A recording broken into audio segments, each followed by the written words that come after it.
Hey y'all, welcome back. Today we're checking out Roger Waters versus David Gilmour. What caused Pink Floyd's feud? David thinks he owns it. I think he thinks that because I left the band in 1985, that he owns Pink Floyd, that he is Pink Floyd. I'm irrelevant. Pink Floyd are one of the most critically and commercially successful bands of all time. They've sold over 250 million records worldwide. They've won more awards than your nan has mustache hairs. Their albums are considered some of the best ever made, and they've influenced the likes of David Bowie, Queen, and Radiohead. The two driving forces of the group, David Gilmour and Roger Waters, had their fair share of squabbles though, eventually leading to Roger Waters quitting the band in 1985, where the feud only intensified. This is the story of one of music's greatest ever feuds, and let me ask you a question. Whose side are you on? Gilmour's or Waters? I don't know. That first clip of Roger Waters made me feel horrible. I don't like the idea of these guys fighting. I love Pink Floyd in general. Dark Side of the Moon, of course. That's one of the only albums that takes me through the gamut of emotions. Happiness, sadness, fear. A lot of fear on that album. And then The Wall. I mean, brilliant. Anyway, I don't know why they broke up. I may have heard the story at one point, but it's not coming to mind. I think it was just they stopped getting along. I don't remember why. I don't know what's up. That's what we'll learn. Hi, I'm Adam, welcome back to Music Mongoose. It all started in 1965 when Roger Waters founded Pink Floyd, or the Pink Floyd Sound as it was called then, with Syd Barrett, Nick Mason and Richard Wright. Before that, at university, Waters had been in his let's name this band something ridiculous phase, making music in groups called the Screaming Abdabs, T-Set, Spectrum 5, Sigma 6, Leonard's Lodgers. It was during these years that he'd collaborate with Nick Mason and Syd Barrett. The foundations of Pink Floyd were brewing. The feud, though, really begins in 1968, the year David Gilmour officially joined Pink Floyd. Now, to understand where this feud comes from, you have to understand that David Gilmour was unapologetically creatively driven. He had a vision, and he wasn't afraid to run with it. And this caused Waters to feel threatened. He suddenly felt like he wasn't the captain of his own ship anymore. Despite this, the two worked together for nearly 20 years, producing some of the world's greatest albums in the process. Dark Side of the Moon, Wish You Were Here and The Wall being obvious examples. Pink Floyd was creating some of the most unique psychedelic rock the planet had ever seen. And Roger Waters, as lyricist and conceptual leader, was steering the ship. That's not to say the others didn't have any input though, because they certainly did. Richard Wright, for example, the unsung hero of Pink Floyd, goes rather underappreciated, I think. Yeah, he was the keyboard player. But I just want to back up. What's the official story behind David Gilmour joining the band? I know Syd Barrett did a lot of substances and he became neuroatypical, right? David Gilmour joined in 1967. Barrett left in 68 due to deteriorating mental health. So David Gilmour joined before Barrett left. Okay. While all four members contributed compositions, Waters became the primary lyricist and thematic leader, devising the concepts behind Pink Floyd's most successful albums: Dark Side of the Moon, Wish You Were Here, Animals, The Wall, the musical film based on The Wall, Pink Floyd The Wall. So Roger was the main creative force, or at least he was the main cheerleader. Following personal tensions, Wright left Pink Floyd in 1981. I didn't know that. Followed by Waters in 1985. Gilmour and Mason continued as Pink Floyd, rejoined later by Wright. Okay, so he came back. They produced the albums, blah, blah, blah, blah, blah. Oh, okay. So David Gilmour and Syd Barrett met in 1962 at school, the Cambridgeshire College of Arts and Technology. Okay. 1965. In 1965, 19-year-old David Gilmour hitchhiked to France. Barrett and his friends also drove there and met up with Gilmour before they were arrested for busking.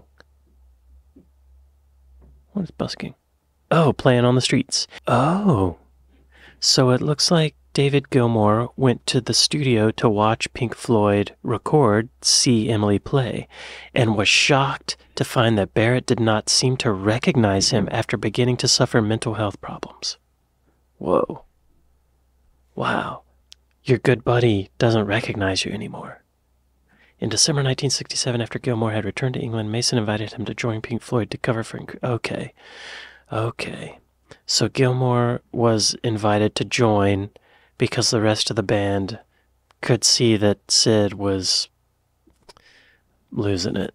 But his contributions made a huge impact to the sound of Pink Floyd. Yeah. From his work on the organs to the synths, he was an incredible part of the team and, like Gilmour, made a big impact. I think he wrote The Great Gig in the Sky on Dark Side of the Moon, one of the most beautiful songs on the album. Richard Wright.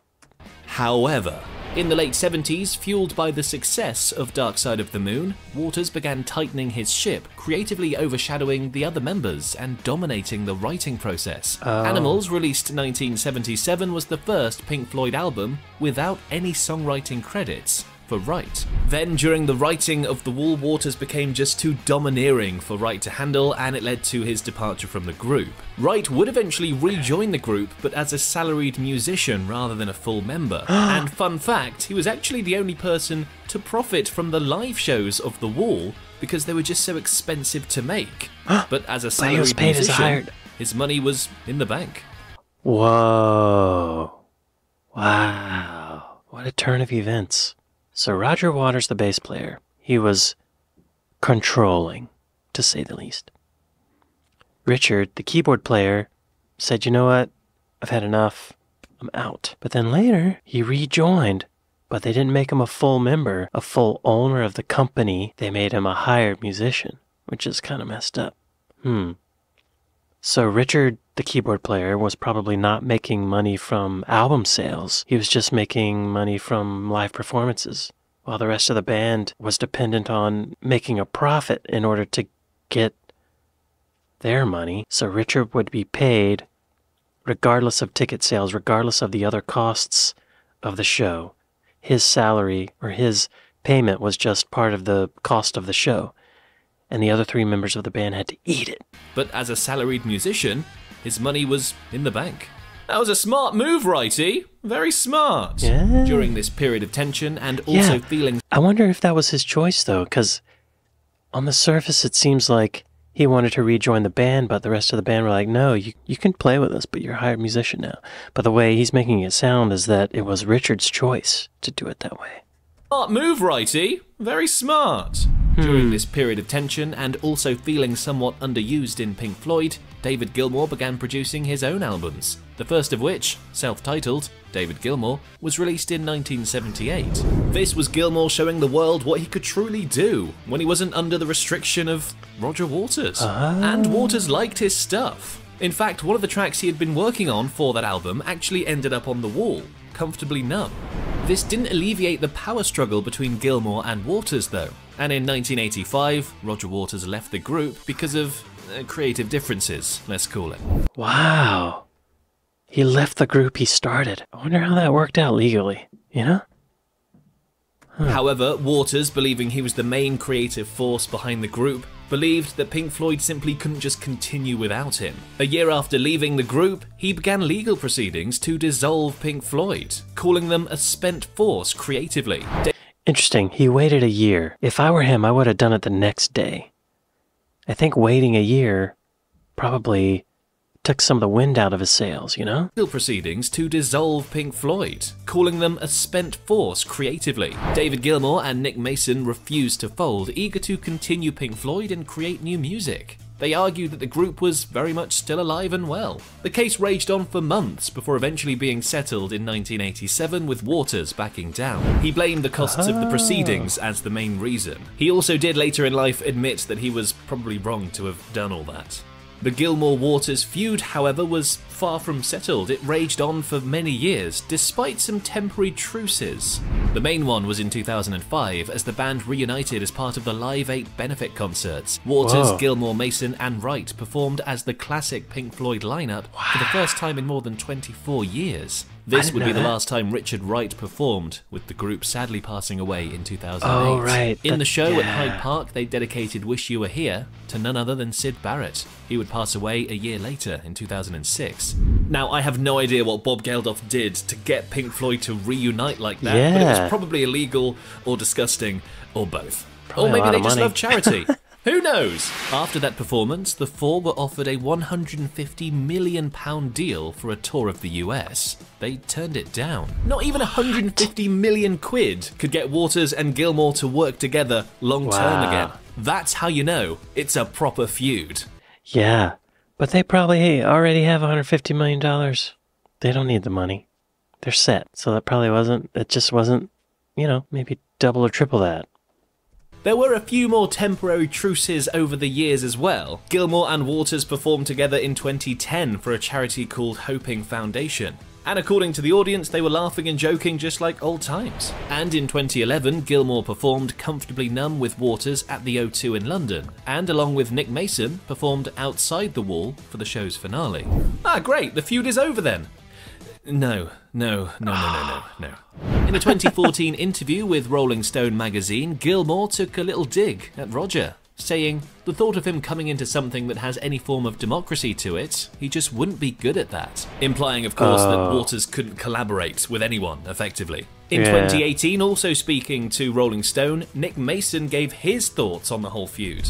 I think the problem is Roger doesn't really respect David. Roger was always under the impression that singing and playing the guitar were things that anyone almost could do. But it was the lyricism and the concepts of the project, the stuff that was in Roger Waters' wheelhouse, that was the true soul of the band. In 2020, Waters took a swipe at Gilmour on Twitter. Ah, remember Twitter? In a 5-minute video, he rants at the fact he's not able to have access to Pink Floyd's social media, also accusing David Gilmour of banning him from the Pink Floyd website.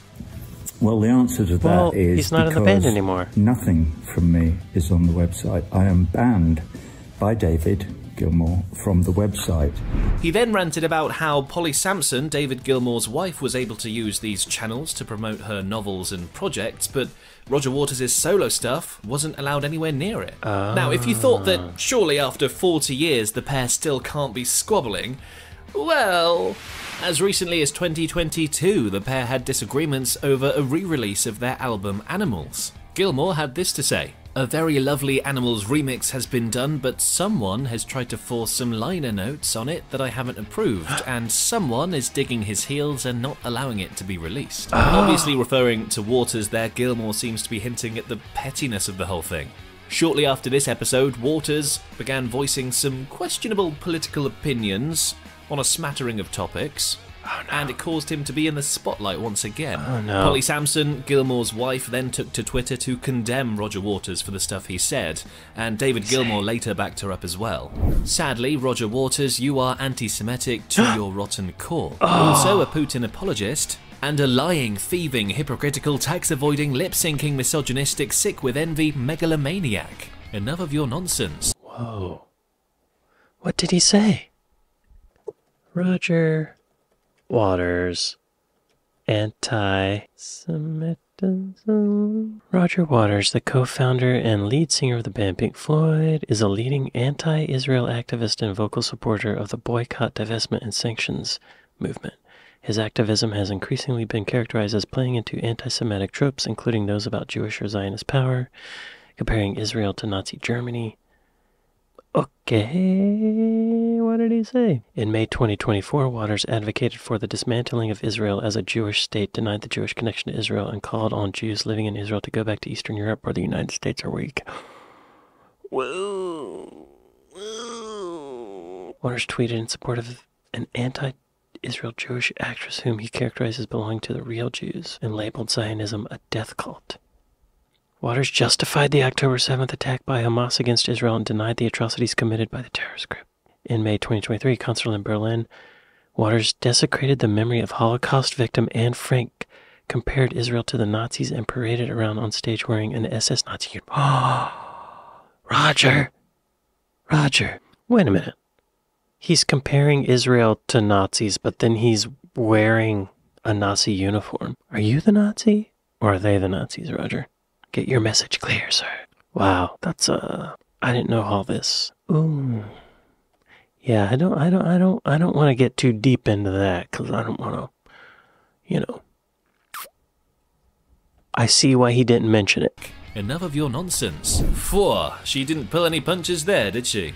So even after nearly 40 years and a shared, storied musical history together, the pair are still feuding, like two old cats hissing at each other from different parts of the room.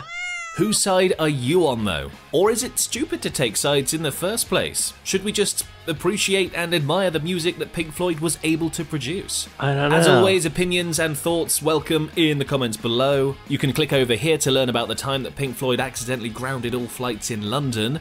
And if you made it this far through the video, please do give it a like and subscribe to the channel to keep up to date with my regular videos. And with that, I'll catch you next time on Music Mongoose.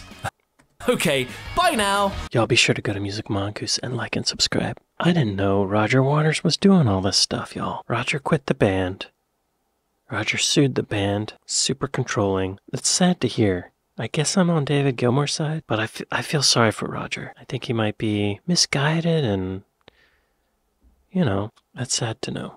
That changes their music for me, actually, because now whenever I listen to him sing, I'm going to think about that stuff. Yeah, I don't think they're gonna get back together. You know? At first I thought, come on guys, squash the beef. It's no big deal, right? Oh, no, it's a big deal. If y'all made it this far in the video, be sure to like and subscribe. I'd like to thank my patrons on Patreon. I'd like to thank my Buy Me a Coffee folks. Thank y'all for watching this with me, and I'll see you next time. Later.